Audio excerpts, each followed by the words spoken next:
Salam sehat teman-teman, sahabat, saudara-saudariku semua, apa kabar?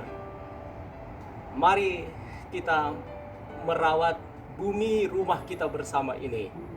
Jadi tidak perlu menunggu Laudato Si jilid kedua baru kita mulai menanam sesuatu di sekitar rumah kita atau berbuat sesuatu untuk memelihara bumi kita. Misalnya dengan menanam tanaman hijau di sekitar rumah kita. Bertemu lagi dengan saya, Pater Sebastian dari Rumah Redemptoris di Roma. Masih dengan tema yang sama, yaitu bercocok tanam di lahan sempit di sekitar rumah kita. Tetapi kali ini tema khusus yang akan kita bicarakan, yang akan kita bahas adalah menanam cabai atau lombok di dalam pot atau di dalam macam-macam wadah bekas. Dan yang kedua, wadah apa saja yang bisa kita gunakan sebagai wadah tanam dari lombok atau cabai kita. Seperti bisa dilihat di sini, saya mempunyai koleksi cabai dari berbagai macam jenis. Jadi ini hobi untuk mengoleksi berbagai jenis cabai atau lombok. Bisa dilihat di sini kebanyakan sudah berbuah.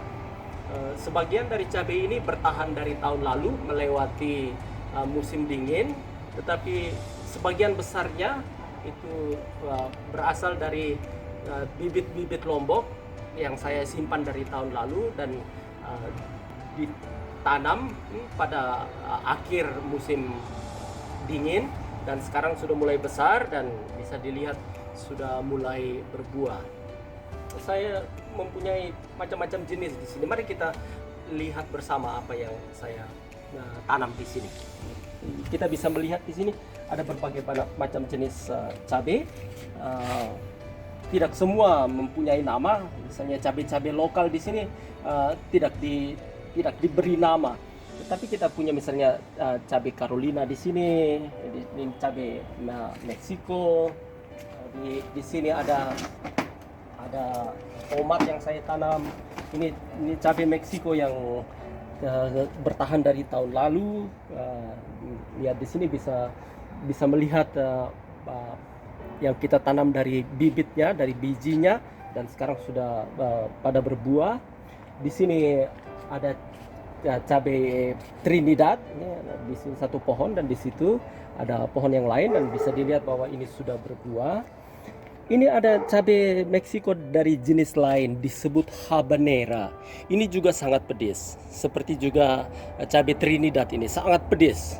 Jadi kita ambil satu saja untuk membuat sambal itu sudah membuat seluruhnya menjadi sangat pedas. Di sini ada lombok setan yang saya perkenalkan kali lalu, yang juga pedas, yaitu peperoncini diavolo. Dan di sini kita bisa melihat berbagai macam jenis cabai yang dia ditanam dari benih, dari bijinya. Di sini ada Carolina, di sini ada tomat yang saya tanam, ini sudah berbuah dan kelihatannya tidak tumbuh dengan bagus lagi. Ini kelihatannya ini setelah buah ini kita akan memangkasnya. Di sana bisa dilihat itu lombok Meksiko. Di sini lagi ada cabai setan. Di sini ada cabai Carolina yang bertahan dari tahun lalu. Ini satu-satunya yang bertahan. Dari buah atau biji lombok inilah kita memperoleh banyak benih cabai Carolina yang sekarang sudah tumbuh besar dan sudah mulai berbuah seperti ini. Ini adalah anak dari cabai Carolina. Di sini juga masih ada. Kita bisa melihat ada cukup banyak di sini. Ya. Jadi bisa dilihat bahwa cabai ini rata-rata sudah berbuah dan buahnya sangat banyak. Dan apa yang saya buat dengan cabai yang ada di sini, dari cabai yang saya tanam di sini, setiap hari saya membuat sambal goreng. sambal goreng ala Indonesia untuk teman-teman di komunitas ini. Di sini saya mempunyai ini toples ini atau botol ini setiap hari penuh. Jadi saya buat sambal goreng sebanyak ini dan tiap hari habis. Ada kadang-kadang sambal goreng ikan teri, kadang-kadang sambal goreng ebi, udang kering itu, kadang-kadang dicampur dengan berbagai jenis daging dan teman-teman suka. Ini ada banyak chili lovers di rumah, jadi ada banyak yang suka dan ya, habis sebanyak ini. Kita punya juga daun serai di sini, ya. Lalu daun kemangi, kita punya daun bawang, kita punya seledri. Ya, bahan-bahannya diambil dari kebun kita sendiri.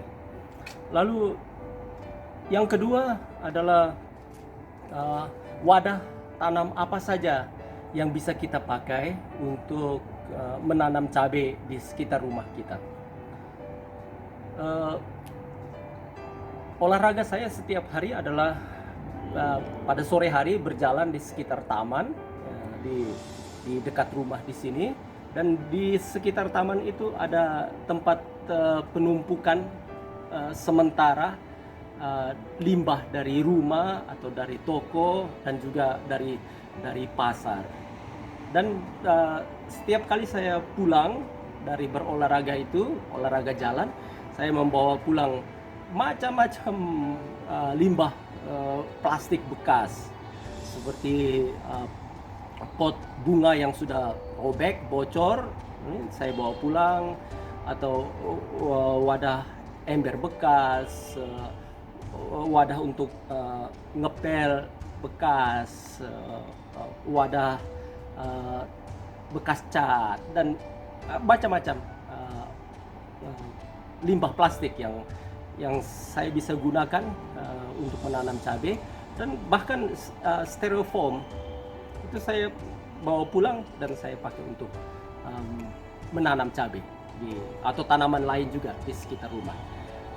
Bisa kita lihat di sini wadah-wadah yang saya pakai. Misalnya ini wadah sabun atau wadah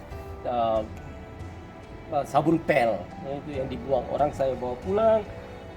Ini wadah kalau kita membeli kacang-kacangan atau sejenis itu, saya pakai juga untuk menanam. Ini juga seperti ini wadah kecap, ini yang dibuang orang dari toko di sekitar sini, saya pakai. Ini pot bunga yang sudah pecah, robek, saya bawa pulang, saya jahit, jadi kita bisa pakai untuk menanam tanaman ini. Lombok, ini pot yang lebih besar, itu sangat bagus untuk menanam cabai di sekitar rumah kita. Ini wadah bekas cat, ini wadah bekas sabun, dan kebanyakan adalah wadah limbah bekas. Ini adalah styrofoam, bagus bentuknya, cukup besar untuk dipakai menanam cabai atau tanaman lain. Di sini saya menanam bersama dengan sawi hijau, ini yang pada video lalu saya sebut sebagai bercocok tanam dengan metode tumpang sari. Rata-rata saya menanam ini dengan dengan metode tumpang sari. Jadi menanam beberapa jenis tanaman pada wadah yang sama. Kita bisa melihat di sini. Ini juga styrofoam, itu ember bekas, ini wadah sabun, ini sabun cuci, wadah sabun cuci bekas. Rata-rata saya memakai limbah plastik atau barang-barang bekas yang sudah rusak, yang saya jahit kembali, saya perbaiki kembali untuk menanam, untuk menjadi media atau wadah tanaman di sekitar rumah kita. Dan keuntungan menanam lombok di pot atau wadah bekas atau tanaman lain di wadah bekas adalah bahwa pot itu, wadah bekas itu mudah dipindah-pindahkan. Jadi misalnya kalau hujan terlalu lebat dan itu bisa merusakkan tanaman, maka tanaman dalam pot itu bisa dipindahkan di bawah atap untuk menghindari hujan. Atau kalau siang panas terlalu terik, itu juga akan mengganggu pertumbuhan tanaman, maka tanaman kita bisa kita pindahkan untuk sementara di bawah naungan atau di bawah atap rumah kita. Dan untuk kami di Roma, di Italia, atau pada umumnya di Eropa, pada musim dingin, itu terlalu dingin, pada waktu winter, tanaman lombok atau tanaman lain atau tanaman tropis lain, kalau dibiarkan di luar, maka dia pasti akan mati karena tidak tahan akan cuaca yang dingin. Maka pada musim dingin itu tanaman itu harus dibawa, dipindahkan, ditempatkan di dalam ruangan dan perlu mendapatkan perawatan yang khusus. Dan lagi kita tahu bersama bahwa limbah plastik itu adalah limbah yang sangat sulit terurai, bersatu menjadi tanah, akan bertahan lama. Jadi dengan menggunakan wadah plastik bekas, kita sesungguhnya membantu untuk mengurangi limbah plastik yang mungkin terbuang, tercecer di mana-mana di sekitar kita dan akan bertahan lama, tidak mudah untuk diurai. Dengan demikian, dengan menggunakan wadah bekas itu kita membantu untuk merawat bumi kita, untuk membersihkannya dari limbah plastik. Lalu di sekitar sini kita bisa melihat di sini ada macam-macam anakan cabai yang saya tanam di ini wadah yogurt. Jadi yang saya manfaatkan untuk menanam anakan lombok. Saya menanam ini dengan maksud untuk dibagikan kepada teman-teman, entah romo atau suster yang berminat untuk menanam cabai di rumah mereka. Saya bisa share secara cuma-cuma. Ini ada yang memesan tapi tidak datang-datang orangnya, dia sudah setinggi ini. Ini kecil jadi mudah untuk dibawa pulang, ringan barangnya. Ya, demikian teman-teman sharing saya kali ini. Bertanam di sekitar rumah, bercocok tanam di sekitar rumah di lahan sempit, secara khusus bertanam lombok di pot. Sebelum saya mengakhiri, perkenankan saya untuk menyampaikan sebuah pesan atau ajakan. Sekali lagi, mari kita merawat bumi, rumah kita bersama, tempat kita tinggal, tempat kita hidup ini. Walaupun kecil yang kita lakukan, tetapi kalau kita melakukannya bersama-sama, saya yakin kita akan memberikan sumbangan atau kontribusi yang besar untuk merawat bumi kita ini. Terima kasih telah menyaksikan video saya ini. Semoga bermanfaat dan sampai pada kesempatan berikutnya.